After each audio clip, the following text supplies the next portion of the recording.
Bloco saindo Cláudio Dias, então, né, ao lado do deputado federal, subtenente Gonzaga, candidato à reeleição, e que em pouco tempo de mandato, substituindo o deputado Antônio Roberto, já teve aí proposituras de projetos de lei de interesse da sociedade e do pessoal de segurança pública.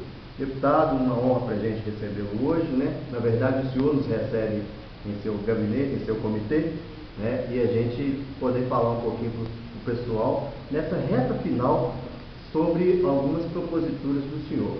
Fique à vontade para falar sobre a questão da lei de tortura, a questão do resgate da autoridade policial, que muito interessa aos policiais, bombeiros, pessoal de segurança pública. Boa tarde, Cláudio. Muito obrigado pela essa oportunidade. Boa tarde aos espectadores, né, do blog do Cláudio Dias, que é um veículo extremamente importante, divulgando assuntos de interesse da nossa classe, da sociedade como um todo. Falar do resgate da autoridade policial para nós, efetivamente passa por duas medidas fundamentais, que obviamente têm seus desdobramentos. Um deles é uma ação, é um posicionamento político dos nossos governantes. Os nossos governantes, seja no plano estadual, seja no plano federal, precisa de respaldar a ação dos policiais militares, porque nós somos servidores do Estado, para proteger a sociedade, para garantir a democracia, para garantir a governabilidade.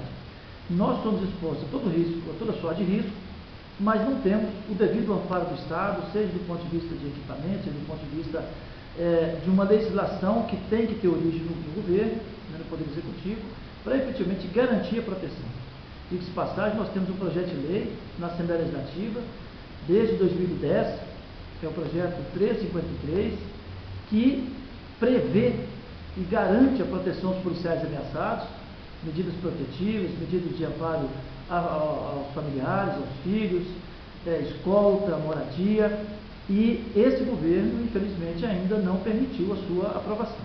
Então é preciso que o Estado dê amparo legal para garantir a proteção. Mas não é só dar garantia de proteção e confinar alguém, escondê-lo, não. É preciso que haja medida concreta do Ministério Público e da polícia como um todo para investigar quem ameaça o policial militar.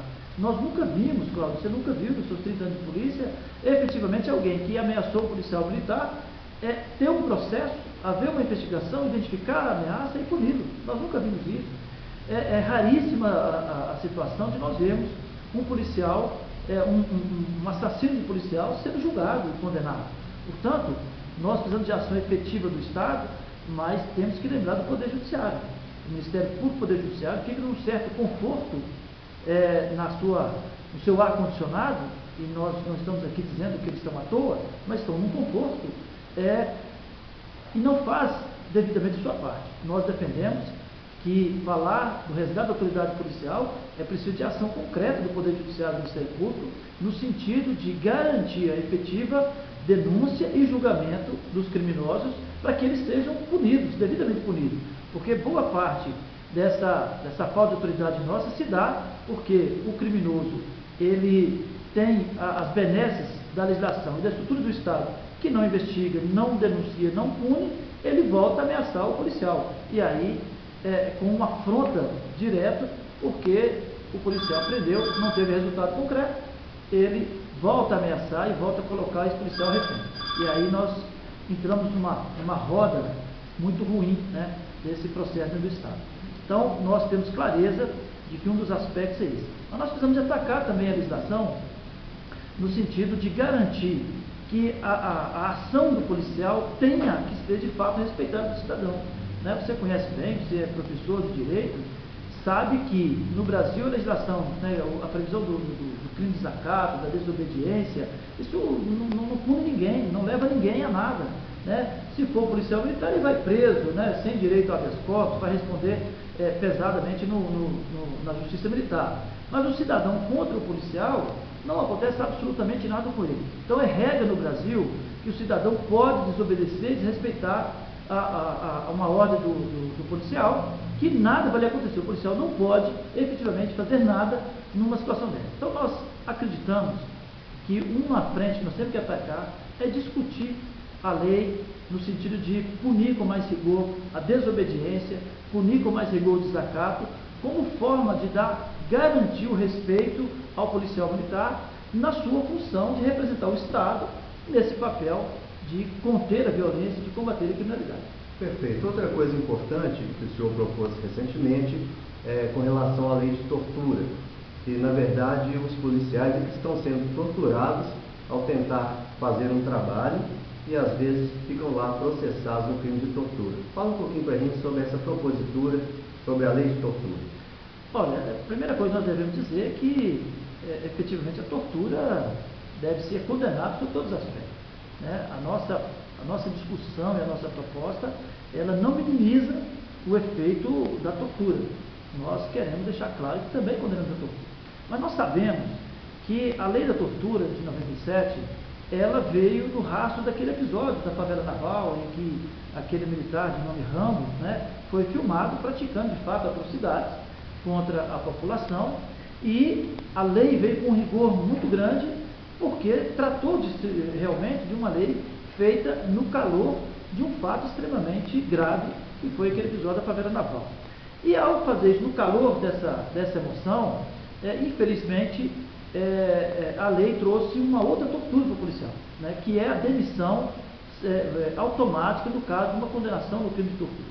Então a nossa proposta, ela questiona, né, vem de um questionamento do princípio do direito à defesa do contraditório, do devido processo legal, para qualquer demissão, como já prevê a Constituição Federal. Então, a Constituição Federal já prevê que para demitir um servidor público do Estado é necessário o devido processo legal, é necessário a ampla defesa do contraditório. A nossa compreensão é que a demissão automática, ela não leva em consideração esse direito constitucional do devido processo legal. Então, o que nós queremos é garantir que aquele que, porventura, venha a ser condenado por crime de tortura, a qualquer pena, né, qualquer pena alternativa, qualquer uma, que ela não tenha a demissão automática, que ela tenha o direito a responder um processo que leve em consideração a sua vida pregressa, a sua ficha funcional e que leve em consideração as condições de trabalho, as circunstâncias de trabalho de cada um de nós. Nós sabemos que o enfrentamento, que a atividade policial militar é uma ação de confronto, de contato físico, de uso de força. É impossível, é irracional pensar que vai ter uma ação da Polícia Militar, uma missão da Polícia Militar, sem a possibilidade de um contato físico, do uso de força para uma contenção, né? Nós enfrentamos gente violenta das mais variadas formas, seja por uma crise, né, de histérica, seja por uma crise de uma abstinência de drogas, seja por uma crise do uso de droga, ou seja por uma violência gratuita, há o risco permanente desse confronto. Então não é razoável você, né, e o Estado e a legislação ignorar que há uma condição de trabalho que expõe cotidianamente o policial a esse risco desse contato físico, com sempre um risco de ter uma agressão e até de uma lesão.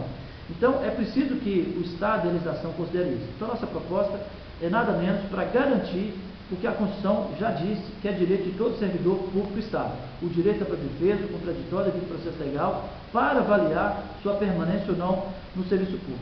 Como você fez a abertura dessa abordagem, é uma tortura tão grave quanto qualquer outra demitir um policial sem o devido processo legal, nas condições de trabalho que o Estado impõe aos policiais militares, policiais civis, no estágio de violência que se encontra a nossa sociedade.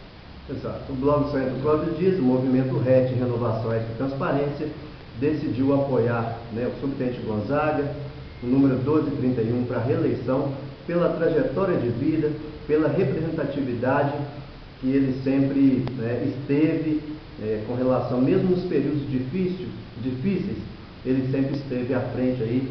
Se hoje a gente alimenta melhor, existe também a participação de Gonzaga, né, nessa trajetória. Agradecer também a Astra pelo apoio que nos tem dado na parceria, e a gente, né, pede a quem ainda não decidiu, né, 1231 para deputado federal, né, é o que o blog indica, né, respeitosamente a todos os candidatos, né, recebi telefonemas, mas a gente decidiu apoiar pela trajetória de vida, pelo que representa. E é muito importante o representante na Câmara Federal do quilate, do status do nosso subtenente Gonzaga. Um abraço, me permita um aperto de mão. Eu que agradeço. Isso. Em nome dos seguidores do blog, até a próxima entrevista.